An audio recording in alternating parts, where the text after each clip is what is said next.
കഴിഞ്ഞ അധ്യായത്തിൽ നമ്മൾ RSSൻ്റെ സംഘടനാ സംവിധാനങ്ങളെക്കുറിച്ച് ഡീറ്റെയിൽഡായിട്ട് താങ്കൾ പറയുകയുണ്ടായി. ഡോക്ടർ ജിയുടെ മരണശേഷം RSS എങ്ങനെയാണ് വളർന്നത്, നേരിട്ട പ്രതിസന്ധികൾ എന്തൊക്കെയാണ്, അതേക്കുറിച്ചൊന്ന് പറയാമോ? 1940 ഡോക്ടർ ജി മരിച്ചു. ആ സമയത്ത് തന്നെ വളർത്തിക്കൊണ്ടുവന്ന ഇതേ പ്രവർത്തനം നടത്താൻ സാധിക്കും എന്ന് ഡോക്ടർ ജിക്ക് പൂർണ്ണമായി വിശ്വാസമുണ്ടായിരുന്ന ഗുരുജി ഗോൾവാൾക്കറെ സംഘത്തിൻ്റെ സർസംഘചാലകനായിട്ട് നിശ്ചയിച്ചു.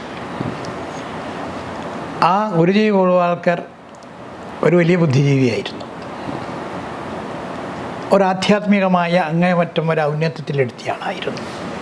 എല്ലാ ആശ്രമങ്ങളും മഠങ്ങളും എല്ലാം രാമകൃഷ്ണ മിഷൻ എന്ന് അദ്ദേഹം ദീക്ഷ സ്വീകരിച്ച ആൾ കൂടിയിട്ടായിരുന്നു. അദ്ദേഹത്തിന് ചുമതല ഏൽപ്പിച്ചുകൊണ്ടാണ് ഡോക്ടർ ജി വിട പറയുന്നത്. ആ ഗുരുജി വന്നതിന് ശേഷം ഗുരുജിയെക്കുറിച്ച് പറയുന്നത് ഗുരുജിയുടെ ട്രെയിനിലായിരുന്നു അതിൻ്റെ ജീവിതം എന്നുള്ളതാണ്. നിരന്തരമായിട്ട് യാത്ര ചെയ്തു ഭാരതത്തിലുടനീളം നിരന്തരമായിട്ട് യാത്ര. അതിൽ ആഹ്വാനങ്ങൾ കൊടുക്കും, മീറ്റിങ്ങുകൾ എടുക്കും, കത്തുകൾ എഴുതും, ഇങ്ങനത്തെ നിരവധി പരിപാടികൾ.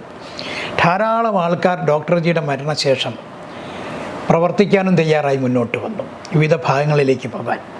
അതിനെക്കുറിച്ച് പറയാറുണ്ട്.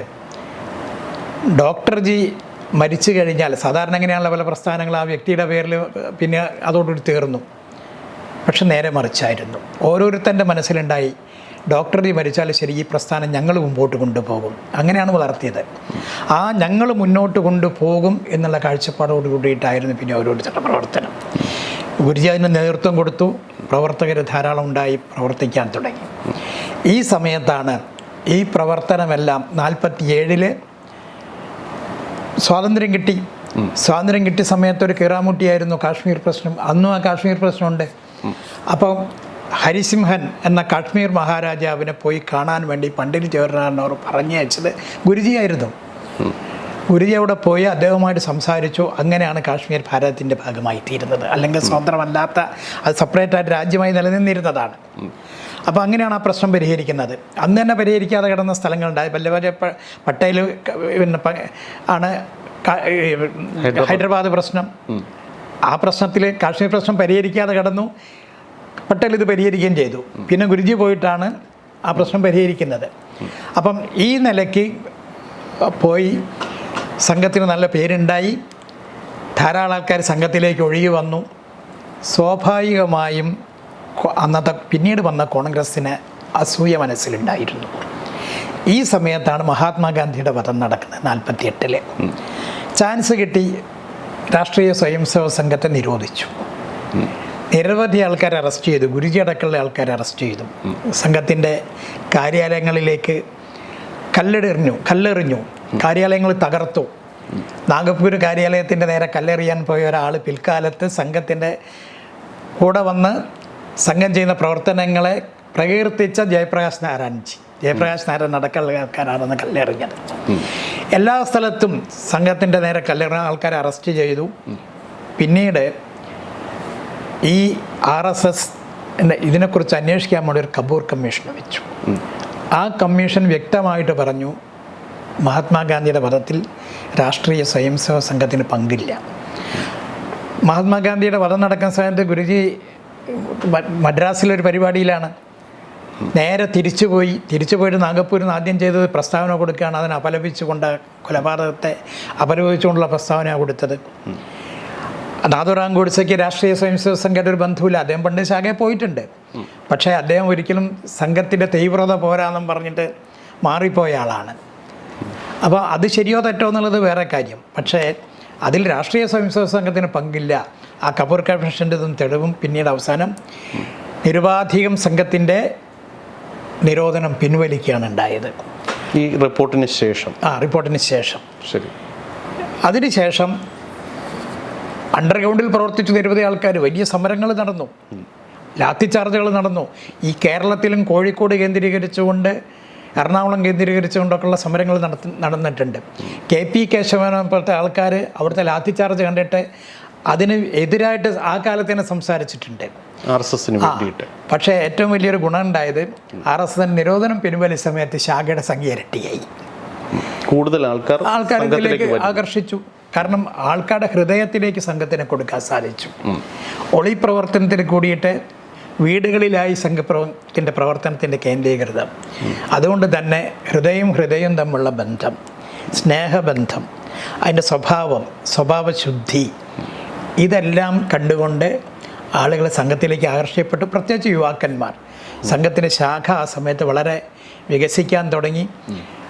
അതിൻ്റെ മുമ്പ് തന്നെ ഏകദേശം 1942 ആയ സമയത്ത് എല്ലാ ഭാഗത്തേക്ക് ആൾക്കാരെ അയച്ച സമയത്ത് തന്നെ കേരളത്തിലേക്ക് ഇതേപോലത്തെ ആൾക്കാരെ അയച്ചിരുന്നു.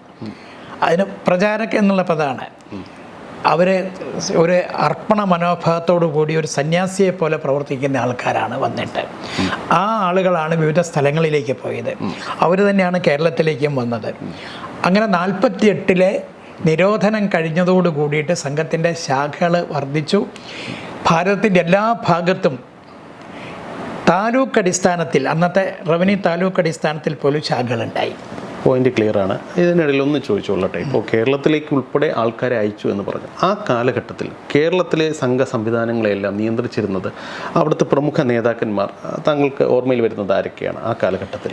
ആ കാലത്ത് കേരളത്തിലേക്ക് വന്നിരുന്ന നാഗ്പൂരിൽ നിന്ന് വന്ന, വലിയ മഹാരാഷ്ട്ര ഭാഗത്തു നിന്ന് വന്ന ചില ആൾക്കാരുണ്ടായിരുന്നു. അല്ലെ, കൊച്ചിയിൽ വന്നു ചില ആൾക്കാർ, കോഴിക്കോട്ട് വന്നു ഒരു ശങ്കർ ശാസ്ത്രി എന്ന് പറഞ്ഞിട്ട് പൂനെ നിന്ന് വന്ന ആൾ, കോഴിക്കോട് എറണാകുളത്ത് വന്നു വേറൊരാൾ, തിരുവനന്തപുരത്ത് വന്ന ഒരാൾ, മലയാളികളുടെ ഭാഗത്തിൽ നിന്ന് കോഴിക്കോട് കേന്ദ്രീകരിച്ചുകൊണ്ടാണ് വലിയൊരു പ്രവർത്തനം മുന്നോട്ട് വന്നത്, ആൾക്കാർ വന്നത്. അത് ഒരു PCK രാജ, മനസ്സിലായി, മലയാളി PCM രാജ, അവരുടെ വീട്ടിൽ തന്നെ നമ്മൾ കേട്ടിട്ടുണ്ടാകും പിൽക്കാലത്ത് ജനസംഘത്തിൻ്റെ ഒക്കെ നേതാവായിരുന്ന TN ഭരതൻ എന്ന് പറഞ്ഞ ഒരാൾ, അദ്ദേഹം, P മാധവൻ എന്ന് പറഞ്ഞ ഒരാൾ. ശരിക്കും കേരളത്തിൽ ഒരു ഈറ്റില്ലം എന്ന് പറയുന്നത് കോഴിക്കോടാണ് അന്ന്. ആ സമയത്ത് അവിടെ നിന്നാണ് തുടങ്ങുന്നത്. സമയത്ത് തിരുവനന്തപുരത്ത് അവർക്കുണ്ടായി. മാന്നാർ ഗോപാലൻ എന്ന് പറഞ്ഞ പ്രമുഖനായ ഒരു അഡ്വക്കറ്റ് സംഘത്തിന് ട്രെയിനിങ് ക്യാമ്പിന് പോയി. അദ്ദേഹത്തിൻ്റെ മാന്നാർ ലൈൻ എന്ന് പറഞ്ഞാൽ ഇപ്പോഴും തിരുവനന്തപുരത്ത് പട്ടത്ത് ഇതിൻ്റെ അടുത്ത് തന്നെ. അപ്പം അദ്ദേഹം മാന്നാർ ഗോപാൽ പ്രമുഖനായ അഡ്വക്കറ്റ് ആയിരുന്നു. കബ്ബാളിക്കരൻ നായർ എന്ന് പറഞ്ഞിട്ട് കോഴിക്കോട്ട് നിന്നുള്ള ഒരാളുണ്ടായിരുന്നു. പിന്നീടാണ് എറണാകുളത്ത് നല്ല ശാഖകൾ തുടങ്ങി. അപ്പോൾ ആ തുടങ്ങിയത് മുഴുവൻ കോഴിക്കോട്ടാണെങ്കിലും എല്ലാ വിഭാഗത്തെ സംഘത്തിൻ്റെ രീതി എന്ന് പറഞ്ഞാൽ ജാതീയമായിട്ടുള്ള വേർതിരിവ് പാടില്ല, എല്ലാ വിഭാഗക്കാർക്കും കൊണ്ടുപോകണം. അതിന് തന്നെ ഒരു ഉദാഹരണമുണ്ട്. വാർധയിൽ നടക്കുന്ന ഒരു RSS ക്യാമ്പിൽ മഹാത്മാഗാന്ധി വന്നു. ക്യാമ്പിൻ്റെ ആ പരിപാടിയിൽ അദ്ദേഹം പോകുന്ന സമയത്ത് ഓരോരുത്തരോടും ചോദിച്ചു, നിങ്ങളെന്താ ജാതി? എല്ലാവരും പറഞ്ഞു ഹിന്ദുവാണ്. പൂണൂലിട്ടവനും പറഞ്ഞ് ഹിന്ദുവാണ്, അല്ലാത്തവനും പറഞ്ഞ് ഹിന്ദുവാണ്. പക്ഷേ അവരെ കളറ് നോക്കിയിട്ടും അവരുടെ സംസാരം നോക്കിയാൽ മഹാത്മജിക്ക് മനസ്സിലായി അങ്ങനെയല്ല ഞാൻ ചിന്തിക്കുന്നത് പോലെ. അവനെ പറ്റി മഹാത്മജിനെ പറഞ്ഞിട്ടുണ്ട്, ഞാൻ ഹരിജനോദ്ധാരണം എന്ന് പറഞ്ഞ പദ്ധതികളൊക്കെ ആവിഷ്കരിച്ചു, ഡോക്ടർ ഹെഡ്ഗവർ ഇത് പ്രാവർത്തികമാക്കി കഴിഞ്ഞു എന്ന് ഗാന്ധി തന്നെ പറഞ്ഞിട്ടുണ്ടായിട്ടുണ്ട്. ഇത് തന്നെയായിരുന്നു കേരളത്തിൽ ശാഖ തുടങ്ങിയ സമയത്തും കടൽ പ്രവർത്തിക്കാരുടെ ഇടയിൽ, അതേപോലെ വളരെ ഇന്ന് ദളിതർ എന്ന് പറയപ്പെടുന്ന ആ വിഭാഗത്തിൻ്റെ ഇടയിൽ, ഇത് വാക്കൊന്നും നമ്മൾ ഉപയോഗിക്കുന്നതല്ല, ഈ ആൾക്കാരുടെ ഇടയിൽ, ചെത്തുകാരുടെ ഇടയിൽ, ഇങ്ങനത്തെ എല്ലാ വിഭാഗം ആൾക്കാരുടെ ഇടയിലും സംഘത്തിൻ്റെ ശാഖകൾ തുടങ്ങിയിട്ടുണ്ട് കേരളത്തിൽ. ഇതെല്ലാം ഒരേ സമയത്ത്. അതുകൊണ്ട് തന്നെ കേരളത്തിൽ ആദ്യമേ തുടങ്ങിയ സമയത്ത് തന്നെ എല്ലാ വിഭാഗക്കാരും ശാഖയിൽ വരാൻ തുടങ്ങി. അതൊരു വലിയ പ്രത്യേകമായിരുന്നു കേരളത്തിൻ്റെ. അപ്പം ആ കേരളത്തിൻ്റെ ഭാഗമാണത്.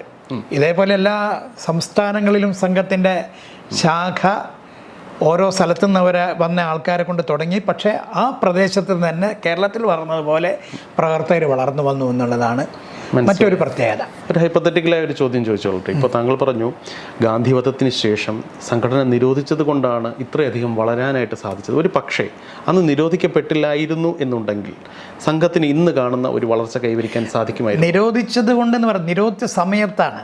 കാരണം അപ്പോൾ വീടുകളിൽ അണ്ടർഗ്രൗണ്ട് പ്രവർത്തനങ്ങളുടെ വീടുകളായിട്ട് അത്രയും വലിയ ബന്ധം, അതൊരു നിമിത്തമായി എന്നുള്ളതേ ഉള്ളൂ. മനസ്സിലായി.